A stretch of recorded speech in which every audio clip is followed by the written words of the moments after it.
തിരുവനന്തപുരം ജില്ലയുടെ വിവിധ ഭാഗങ്ങളിൽ CPMൻ്റെ പ്രവർത്തകന്മാരുടെ വീടുകൾക്ക് നേരെയും പാർട്ടി ഓഫീസുകൾക്ക് നേരെയും ആസൂത്രിതമായ ആക്രമണമാണ് RSS BJP സംഘത്തിൻ്റെ നേതൃത്വത്തിൽ നടന്നിരിക്കുന്നത്. 14 വീടുകൾക്ക് നേരെയാണ് കഴിഞ്ഞ 2 ദിവസമായിട്ട് ആക്രമണങ്ങൾ നടന്നത്. പാർട്ടിയുടെ ലോക്കൽ കമ്മിറ്റി ഓഫീസുകളും തകർക്കുന്ന നിലയുണ്ടായി.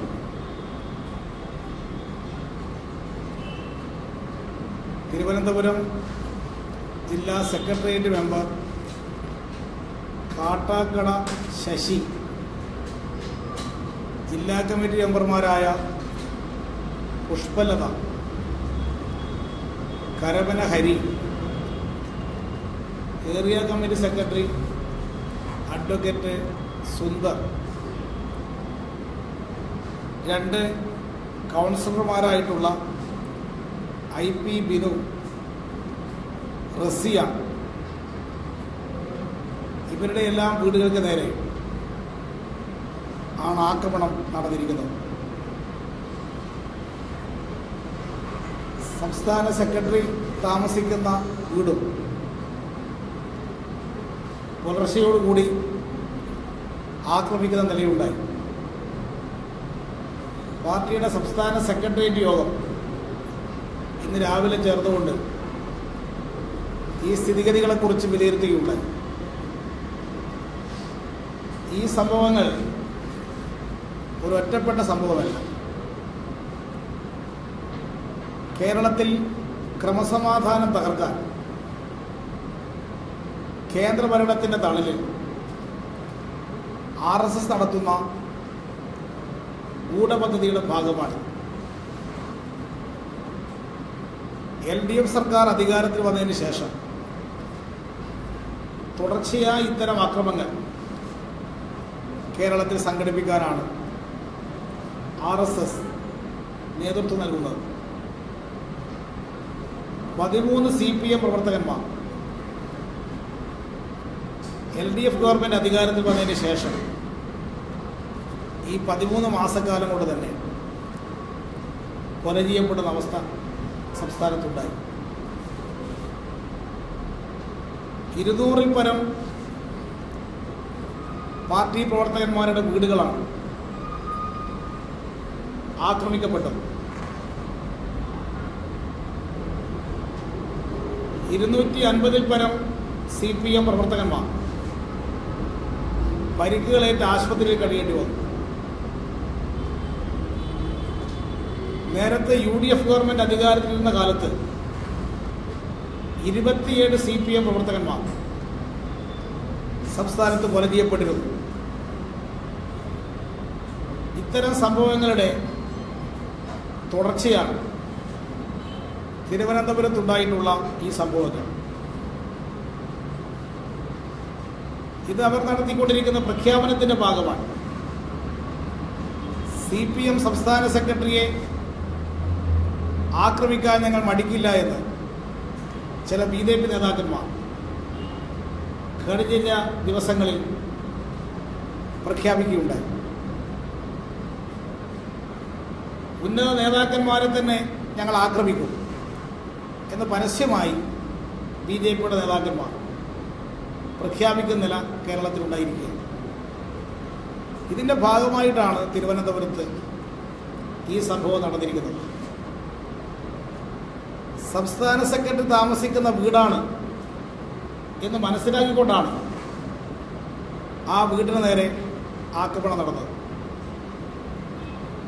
ഇത് BJPയുടെ ഉന്നത നേതാക്കന്മാർ ആസൂത്രണം ചെയ്തൊരു സംഭവമാണ്.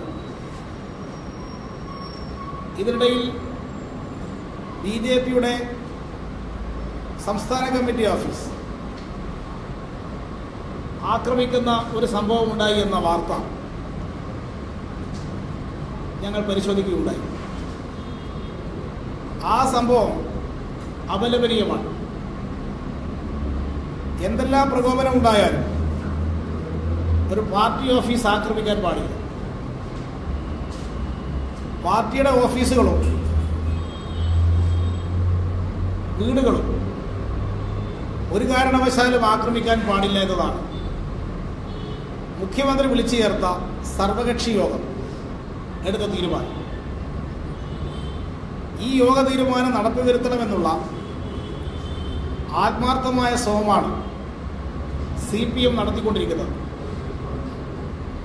അത്തരം സന്ദർഭങ്ങളിൽ CPM പ്രവർത്തകന്മാരെ പ്രകോപിപ്പിച്ച് അക്രമത്തിലേക്ക് തള്ളിവിടാൻ RSS നടത്തുന്ന ശ്രമമാണ് തിരുവനന്തപുരത്തുണ്ടായിട്ടുള്ള സംഭവം. ഇവിടെ ജില്ലാതലത്തിൽ പ്രവർത്തിക്കുന്ന നേതാക്കന്മാരുടെ വീടുകളെല്ലാം ആക്രമിക്കപ്പെടുകയും കൗൺസിലർമാരുടെ വീടുകൾ ആക്രമിക്കപ്പെടുകയും ഒക്കെ ചെയ്തപ്പോൾ അതിൻ്റെ തുടർച്ചയായി നടന്നൊരു സംഭവമാണ് BJP ഓഫീസിന് നേരെ നടന്നിട്ടുള്ള സംഭവം. IP ബിനുവിൻ്റെ വീട് ആക്രമിച്ചു. കോർപ്പറേഷൻ കൗൺസിലറായിട്ടുള്ള ബിനു വീട്ടിന് നേരെ ആക്രമണം നടന്നപ്പോൾ ആ വീട്ടിൽ ഉള്ള കുടുംബാംഗങ്ങളാകെ ഭയവിഹ്വലരായി നിൽക്കുന്ന അവസ്ഥാവിശേഷം ഉണ്ടായി. അതിനെ തുടർന്നാണ് BJP ഓഫീസിന് നേരെ ഈ സംഭവം ഉണ്ടായത് എന്നാണ് റിപ്പോർട്ട് ചെയ്യപ്പെട്ടിരിക്കുന്നത്. പക്ഷേ അങ്ങനെ ഒരു സംഭവം വീടിന് നേരെ നടന്നാലും BJP ഓഫീസിന് നേരെ അത്തരമൊരു സംഭവം നടക്കാൻ പാടില്ലായിരുന്നു. അത്തരമൊരു സംഭവം ഒരു കാരണവശാലും CPMന്റെ ഭാഗത്തുനിന്നുണ്ടാകാൻ പാടില്ല. BJPക്കാർ ഇത്തരത്തിലുള്ള ആക്രമണങ്ങൾ നടത്തുന്നുണ്ട്. CPMന്റെ കേന്ദ്ര ഓഫീസ് RSSകാർ ഡൽഹിയിൽ ആക്രമിച്ചിരുന്നു. കേന്ദ്ര ഓഫീസിനകത്ത് കയറി പാർട്ടി ജനറൽ സെക്രട്ടറി സീതാറാം യെച്ചൂരിയെ കയ്യേറ്റം ചെയ്യാൻ അവർ ശ്രമിച്ചു. അത് BJPയുടെ ഒരു സംസ്കാരമാണ്. BJP ചെയ്യുന്നത് പോലെ CPM ചെയ്യാൻ പാടില്ല. അതുകൊണ്ട് തന്നെ ഈ സംസ്ഥാന കമ്മിറ്റി ഓഫീസിൽ നടത്തിയ സംഭവം അത് CPM സംസ്ഥാന സെക്രട്ടറി ചർച്ച ചെയ്തുകൊണ്ട് ആ സംഭവം അപലപിക്കത്തക്ക ഒരു സംഭവമാണ് എന്ന് പാർട്ടി വിലയിരുത്തിയിരിക്കുകയാണ്. CPMന്റെ കേന്ദ്ര ഓഫീസ് ആക്രമിച്ച നടപടി അത് BJP അതിനെ എതിരായിട്ടുള്ള ഒരു സമീപനവും സ്വീകരിച്ചിട്ടില്ല. BJP CPMന്റെ കേന്ദ്ര ഓഫീസ് ആക്രമിച്ചാൽ അതിന് പകരം BJPയുടെ ഓഫീസ് ആക്രമിക്കുക എന്നുള്ളത് CPMന്റെ പരിപാടിയല്ല. അത്തരമൊരു ശൈലി CPM ഒരിക്കലും സ്വീകരിക്കാൻ പാടില്ല എന്നുള്ളതാണ് പാർട്ടി അംഗീകരിച്ചിട്ടുള്ള നിലപാട്. ആ അംഗീകൃതമായ നിലപാടിൽ നിന്ന് വ്യത്യസ്തമായി ആരും പ്രവർത്തിക്കാൻ പാടില്ല.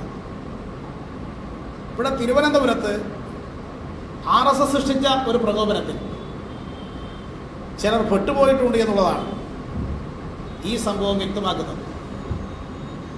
അതിനെ തുടർന്ന് CPM സംസ്ഥാന സെക്രട്ടറി താമസിക്കുന്ന വീട് ആക്രമിച്ചത് കൂടുതൽ പ്രകോപനം സൃഷ്ടിക്കാനാണ്.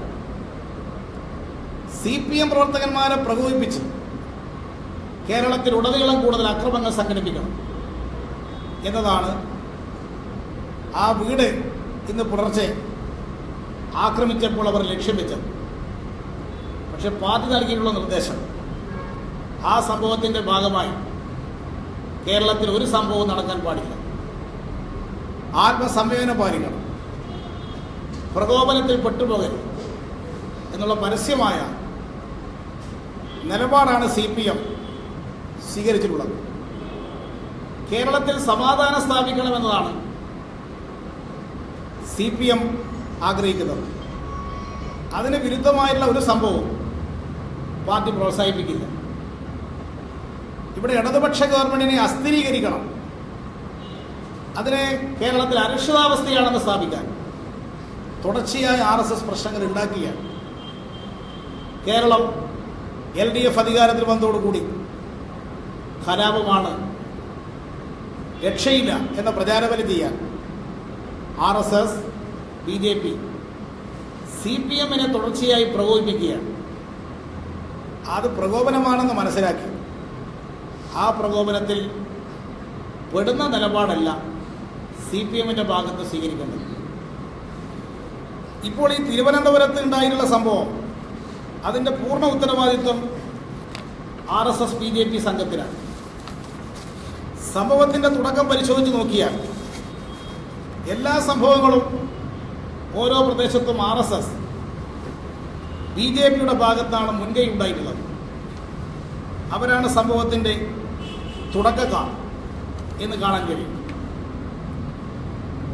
കഴക്കൂട്ടമേറിയിലെ പൗടിക്കോണത്ത് അവിടെ DYFI-യുടെ വട്ടവിള യൂണിറ്റ് സെക്രട്ടറി വിഷ്ണു, മേഖലാ സെക്രട്ടറി P. അരുൺ, മേഖലാ പ്രസിഡന്റ് A. അരുൺ എന്നിവരെ RSS ആക്രമിച്ചത് യാതൊരു പ്രകോപനവുമില്ലാതെയായിരുന്നു അവിടെ അങ്ങനെ ഒരു സംഭവം നടത്തിയത്. കാട്ടാക്കടയിൽ DYFI-യുടെ ഒരു യൂണിറ്റ് ഈ ആഗസ്റ്റ് 15-ന്റെ പ്രചരണവുമായി ബന്ധപ്പെട്ട ഒരു പ്രചരണ പരിപാടി നടത്താൻ ഒരു ചുമര് വെള്ളയടിച്ചു വെച്ചു. അത് DYFI ബുക്ക് ചെയ്തു. അതിൻ്റെ മേലെ RSS പോസ്റ്റർ ഒട്ടിച്ചുകൊണ്ടാണ് അവിടെ പ്രകോപനം ഉണ്ടാക്കിയത്. പോലീസ് ഇടപെട്ട് പ്രശ്നം ശാന്തമാക്കി. പിന്നീട് അവിടെ DYFI-യുടെ യൂണിറ്റ് പ്രസിഡന്റ് അജിയുടെ വീട് ആക്രമിച്ചുകൊണ്ട് അവിടെ ആക്രമണത്തിന് തുടക്കം കുറിച്ചു. അജിയുടെ ഭാര്യ ഒരു ക്യാൻസർ രോഗിയായിട്ടുള്ള ഭാര്യയെപ്പോൾ വീട്ടിനകത്ത് കയറി മർദ്ദിക്കുന്ന നില ഈ അക്രമി സംഘം സ്വീകരിച്ചു. DYFI-യുടെ യൂണിറ്റ് സെക്രട്ടറി സുജന്റെ വീട് ആക്രമിച്ചു. അവിടെ പാർക്ക് ചെയ്തിരുന്ന ബൈക്ക് തകർത്തു. അതിൻ്റെ തുടർച്ചയായിട്ടാണ് CPM-ന്റെ ജില്ലാ സെക്രട്ടേറിയറ്റ് മെമ്പർ കാട്ടാക്കട ശശിയുടെ വീട് ആക്രമിക്കുന്നത്. CITUവിൻ്റെ ഒരു സംസ്ഥാന സെക്രട്ടറിയുടെ വീട് ആക്രമിക്കാൻ പോകുമ്പോൾ അറിയാതെ ആക്രമിച്ചതല്ല. ഉന്നതനായൊരു നേതാവിനെ വീട് ആക്രമിക്കുന്നത് നിങ്ങൾക്കാർക്കും വീട്ടിൽ സുരക്ഷിതത്വം ഉണ്ടാവുകയില്ല എന്ന് പ്രഖ്യാപിക്കാനാണ്. അതിൻ്റെ ശേഷമാണ് പിന്നെ ഹോമിയോ കോളേജുമായി ബന്ധപ്പെട്ട് കോളേജിൻ്റെ പുറത്ത് കൊടിമരം SFI സ്ഥാപിച്ച് നശിപ്പിച്ചുകൊണ്ട് അവിടെ ആക്രമണത്തിൻ്റെ ഒരു കേന്ദ്രമാക്കി മാറ്റിയത്. അവിടെയാണ് ചാല ബ്ലോക്ക് DYFI-യുടെ പ്രസിഡന്റ് ഉണ്ണിയുടെ വീട് ആക്രമിക്കുന്നത്. എന്നിട്ടാണ് ചാല പ്രദേശത്ത് ആക്രമണത്തിന് തുടക്കം കുറിക്കുന്നത്. അതും BJP-യാണ് ആ പ്രദേശം ഒരു ആക്രമണ കേന്ദ്രമാക്കി മാറ്റിയത്. ചാല ഏരിയ കമ്മിറ്റി സെക്രട്ടറി സുന്ദരന്റെ വീട് ഇതിന്റെ ഭാഗമായിട്ട് ആക്രമിക്കുന്നു. കരവന ഹരി അവിടെയുള്ള ജില്ലാ കമ്മിറ്റി അംഗങ്ങളുടെ വീട് ആക്രമിക്കുന്നു. കൗൺസിലർ റസിയുടെ വീട് ആക്രമിക്കുന്നു. കുറ്റിക്കാട് DYFI പ്രവർത്തകനായ ശ്യാമിനെ വീട്ടിൽ കയറിയിട്ടാണ് ആക്രമിച്ച് പരിക്കേൽപ്പിച്ചത്. പുഷ്പലതയുടെ വീടിനെ പെട്രോൾ ബോംബ് എറിയുന്ന സ്ഥിതി ഉണ്ടായിട്ടുണ്ട്. DYFI-യുടെ അനീഷ്, ശംഭു എന്നിവരെ ആക്രമിച്ചു. അവരുടെ വീടുകൾക്ക് നേരെയും ആക്രമണം ഉണ്ടായി. അവിടെ അനീഷിന്റെ അമ്മയുൾപ്പെടെയുള്ള ആളുകൾക്കാണ് പരിക്ക് പറ്റിയത്. വീട്ടിൽ കയറി സ്ത്രീകളെപ്പോലും ആക്രമിക്കുന്ന നില ഇതിൽ RSS സ്വീകരിച്ചിട്ടുണ്ട് എന്നാണ് ഇത് വ്യക്തമാക്കുന്നത്. DYFI-യുടെ ജില്ലാ ട്രഷററാണ് കൗൺസിലറായിട്ടുള്ള IP ബിനു. അങ്ങനെയുള്ളൊരു സഖാവിൻ്റെ വീടും ആക്രമിക്കാൻ അവർക്ക് യാതൊരുവിധ സങ്കോചവും ഉണ്ടായില്ല. ഇങ്ങനെ ആരെ വീടും ആക്രമിക്കും, എന്തും ചെയ്യും എന്ന മട്ടിൽ ഒരു സംഘം RSS-കാരെ ഇവിടെ ഇറക്കി വിട്ടിരിക്കുകയാണ്. ഈ ജില്ലക്ക് അകത്തുള്ളവർ മാത്രമല്ല, ജില്ലക്ക് പുറത്തുള്ള ഒരു സംഘം RSS-കാർ ഇവിടെ കുഴപ്പമുണ്ടാക്കാനായി ക്യാമ്പ് ചെയ്തുകൊണ്ടിരിക്കുകയാണ്. ഈ അക്രമകാരികൾക്കെതിരായി ശക്തമായ നടപടി സ്വീകരിക്കണം. ഇവിടെ എല്ലാ രാഷ്ട്രീയ പാർട്ടികൾക്കും സ്വതന്ത്രമായി പ്രവർത്തിക്കാനുള്ള അവകാശമുണ്ട്. അത് ഉറപ്പുവരുത്തക്ക വിധത്തിൽ ഉള്ള നിലപാട് ഗവൺമെൻറ് ഭാഗത്ത് സ്വീകരിക്കണം. ഇപ്പോൾ ഈ ആക്രമണത്തിന് വേണ്ടി സന്ദർഭം തിരഞ്ഞെടുത്തത് BJPക്ക് ഒരു പ്രത്യേക ഉദ്ദേശമുണ്ട്. BJPയുടെ കേരളത്തിലെ മുഖം വികൃതമായിരിക്കുകയാണ്. മെഡിക്കൽ കോളേജ് കുംഭകോണം പുറത്തു വന്നതോടുകൂടി BJPയുടെ നേതാക്കന്മാർക്ക് പുറത്തിറങ്ങണമെങ്കിൽ കുറച്ച് പ്രയാസം വന്നിട്ടുണ്ട്. ഇത് കേരളത്തിലെ BJP നേതൃത്വം ഇന്ന് പ്രതിക്കൂട്ടിലാണ്. കോടിക്കണക്കിന് രൂപയുടെ അഴിമതി കേന്ദ്ര ഭരണം ഉപയോഗിച്ചുകൊണ്ട് നടത്തുന്നൊരു പാർട്ടിയാണ് BJP എന്ന വസ്തുത പുറത്തു വന്നു. ഇത് പുറത്തു വന്നപ്പോഴാണ് ഈ മിലിറ്ററിയിലേക്ക് ആളെ എടുപ്പിക്കാം എന്ന് പറഞ്ഞ് കൈക്കൂലി വാങ്ങിയ കേസ് പുറത്തു വന്നത്. ബാങ്കിലേക്ക് നിയമനം നടത്തിത്തരാം എന്ന് പറഞ്ഞ് കൈക്കൂലി വാങ്ങിയ കേസ് പുറത്തു വന്നു. BJPക്കാരിപ്പോൾ പണം പിരിക്കുന്നത് റെസീറ്റ് കൊടുത്തിട്ടാണ് പണം പിരിക്കുക. പക്ഷെ രണ്ട് തരം റെസീറ്റ് BJPക്ക് കിട്ടും. ഒന്ന് ശരിയായ റെസീറ്റ്, മറ്റൊന്ന് വ്യാജ റെസീറ്റ്. വ്യാജ റെസീറ്റിൽ പിരിക്കുന്ന പണം പിരിക്കുന്നവനെടുക്കാം. ഇതിപ്പോൾ RSS സ്വീകരിച്ചു വരുന്ന, BJP സ്വീകരിച്ചു വരുന്ന ഒരു ഫണ്ട് പിരിവിൻ്റെ രീതിയാണ്.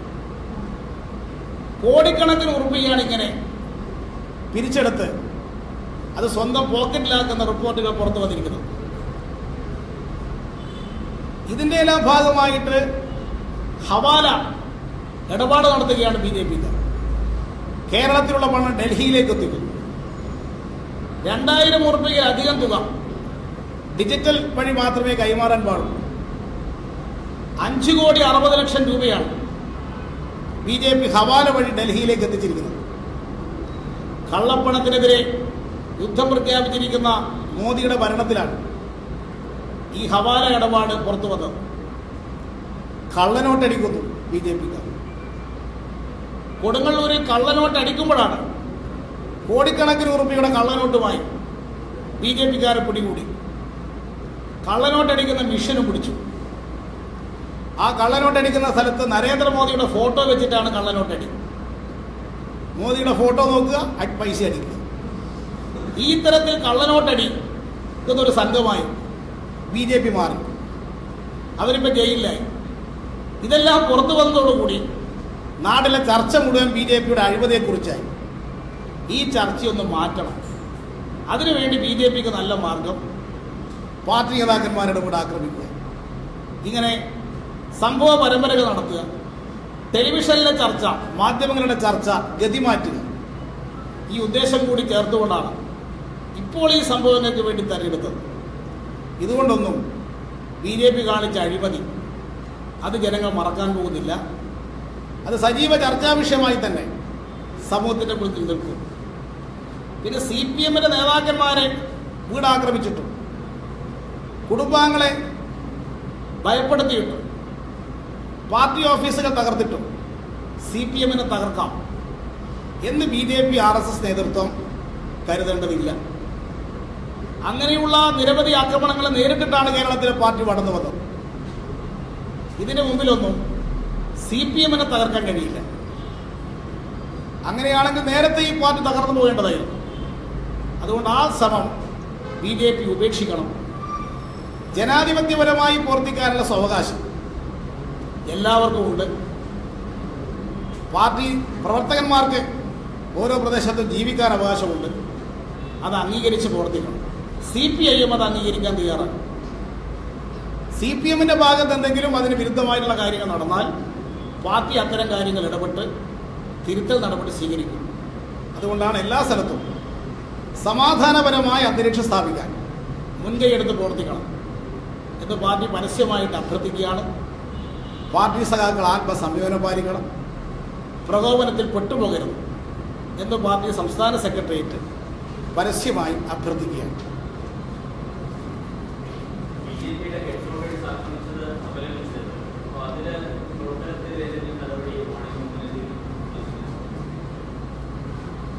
BJP ഹെഡ്ക്വാർട്ടേഴ്സിന് നേരെ നടത്തിയിട്ടുള്ള ആക്രമണത്തിൽ സംബന്ധിച്ച് അവിടെ ഒരു CCTV ക്യാമറ വെച്ചിരുന്നു. നമ്മളെ വീടിൻ്റെ മുമ്പിൽ അത് ഉണ്ടായില്ല. എല്ലാ വീടിൻ്റെ മുമ്പിലും BJP-ക്കാർ താമസിക്കുന്ന ക്യാമറയും വെച്ചിട്ടാണ്. നമ്മൾ ക്യാമറ വെക്കാതെയാണ് താമസിക്കുന്നുള്ളത് കൊണ്ട് പറ്റിയൊരു അബദ്ധമാണ്. അപ്പോൾ ഈ CCTV ക്യാമറയിൽ BJP ഓഫീസ് ആക്രമിച്ച സംഭവവുമായി ബന്ധപ്പെട്ട് ചിലരുടെ ദൃശ്യങ്ങൾ പുറത്തു വന്നിരുന്നു. ആ ദൃശ്യങ്ങൾ എന്ന് മനസ്സിലാകുന്ന അവർ പാർട്ടി മെമ്പർമാരായിട്ടുള്ള ആളുകളെ പാർട്ടിയിൽ നിന്ന് സസ്പെൻഡ് ചെയ്യുന്നതായിരിക്കും. അന്വേഷണ വിധേയമായി അവരെ സസ്പെൻഡ് ചെയ്യും. അതിൻ്റെ അടിസ്ഥാനത്തിൽ അന്വേഷിച്ച് മറ്റു കാര്യങ്ങളെ സംബന്ധിച്ച് പാർട്ടി തീരുമാനിക്കും. ഇപ്പോൾ പെട്ടെന്ന് അന്വേഷണ വിധേയമായി അവരെ സസ്പെൻഡ് ചെയ്യുന്നതായിരിക്കും. പാർട്ടി ജില്ലാ കമ്മിറ്റി അത് സംബന്ധിച്ചുള്ള തീരുമാനമെടുത്തിട്ടുണ്ട്.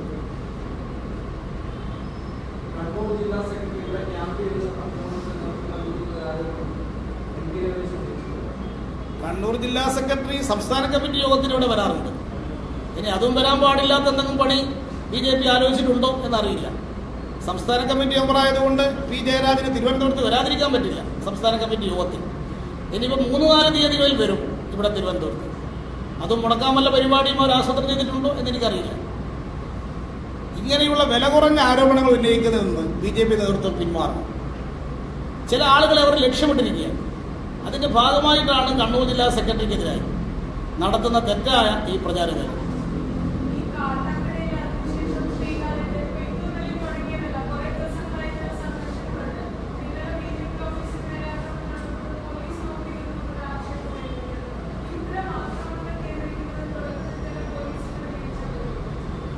പോലീസിനെ എല്ലാ ഓഫീസിൻ്റെ മുമ്പിൽ നിർത്തിയിട്ട് ഈ പ്രശ്നം പരിഹരിക്കാൻ കഴിയില്ല. പോലീസുള്ള സ്ഥലത്ത് ആണെങ്കിൽ പോലും അത്തരം സംഭവങ്ങൾ സമയത്ത് പോലീസ് ഇടപെടണം. പക്ഷെ എല്ലാ സ്ഥലത്തും പോലീസിനെ നിർത്തുക അങ്ങനെ പ്രശ്നം പരിഹരിക്കാൻ സാധിക്കുന്നൊരു കാര്യമല്ല. ഇന്നലെ BJP ഓഫീസ് ആക്രമിച്ച സന്ദർഭത്തിൽ AK സെന്റർ ആക്രമിക്കാൻ ഒരു സംഘം ആളുകൾ ഇതിൻ്റെ മുമ്പിൽ വന്നിരുന്നു. പക്ഷേ ഇവിടെ പോലീസും സംവിധാനവും ഒക്കെ ആ സമയത്ത് കുറേ കൂടുതൽ പോലീസുകാരുണ്ടായതുകൊണ്ട് അവർ പിന്തിരിഞ്ഞു പോയി. അങ്ങനെ എല്ലാ ഓഫീസിൻ്റെ മുമ്പിലും പോലീസുകാരെ നിർത്തണമെങ്കിൽ ഒരു സംഭവം ഉണ്ടാകുമ്പോഴാണ് പോലീസ് ഇടപെടുന്നത്. മുൻകൂട്ടി നമുക്കത് കാണാൻ സാധിക്കില്ല.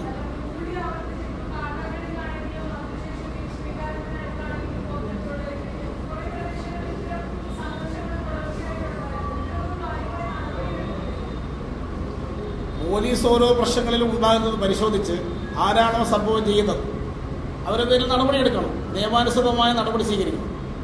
പക്ഷേ കേരളത്തിൽ എടുക്കുന്ന ഈ സംഭവം പോലീസ് നടപടി കൊണ്ട് മാത്രം അവസാനിപ്പിക്കാൻ കഴിയില്ലെന്നുള്ളതാണ് നമ്മുടെ അനുഭവം. അതുകൊണ്ടാണല്ലോ മുഖ്യമന്ത്രി തന്നെ വിളിച്ച് 2 പാർട്ടികളുടെ നേതാക്കന്മാരെ വിളിച്ച് ചർച്ച ചെയ്തു. RSSന്റെ നേതാക്കന്മാർ പങ്കെടുത്തു, ഞങ്ങളും പങ്കെടുത്തു. എല്ലാ ആളുകളും സമ്മതിച്ചു സമാധാനം സ്ഥാപിക്കാൻ. മുഖ്യമന്ത്രി തന്നെ പങ്കെടുത്ത് പിന്നീടൊരു യോഗം ചേർന്നു. കണ്ണൂരിലാണ് ഏറ്റവും വലിയ പ്രശ്നമെന്ന് മനസ്സിലാക്കി കണ്ണൂരിൽ ഞങ്ങൾ വീണ്ടും യോഗം ചേർന്നു. പക്ഷെ മുൻകാലത്തുണ്ടാകുന്ന അനുഭവം ഇങ്ങനൊരു യോഗം വിളിച്ചു ചേർത്താൽ കുറച്ചു കാലത്തേക്കെങ്കിലും സമാധാനം ഉണ്ടാവും. കണ്ണൂരിൽ സംഭവിച്ചത് ആ യോഗം നടന്ന അന്ന് രാത്രി തന്നെ RSSകാർ പൊയിലൂരിൽ CPM പ്രവർത്തകന്മാരെ ആക്രമിച്ചു.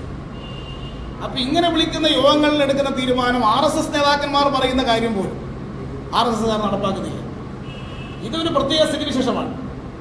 അതിൻ്റെ അടിസ്ഥാനത്തിൽ മുഖ്യമന്ത്രി തന്നെ ഈ പ്രശ്നത്തിൽ ഇടപെട്ട് ഗവൺമെൻറ് തലത്തിലുള്ള നിലപാടുകൾ ശക്തമായി സ്വീകരിക്കണം. കേരളത്തിൽ 2 പാർട്ടികളുടെയും ഭാഗത്തു നിന്ന് ചർച്ചകൾ നടക്കുന്നുണ്ടായിരുന്നു. അതിനിടയിൽ നടക്കുന്ന ഈ സംഭവങ്ങൾ എന്നുള്ള നിലയിൽ പ്രത്യേകമായ ഒരു പരിശോധനയ്ക്ക് വിധേയമാക്കി സമാധാനം സ്ഥാപിക്കാനുള്ള തുടർ ശ്രമങ്ങൾ നടത്തണം. ഇത്തരം സംഭവങ്ങൾ നടന്നു എന്നുള്ളതുകൊണ്ട് ഇനി സമാധാന ശ്രമം വേണ്ട എന്നൊരു നിലപാടെടുക്കാൻ കഴിയില്ല. ഞങ്ങൾ അതിന് സന്നദ്ധമാണ്. BJP അതിന് സന്നദ്ധമാണോ എന്നവർ വ്യക്തമാക്കണം.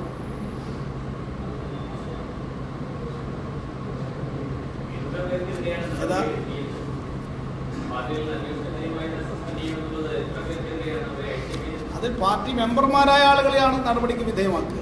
അത് പരിശോധിച്ച് ജില്ലാ കമ്മിറ്റിയാണ് തീരുമാനമെടുക്കുക. ശരി.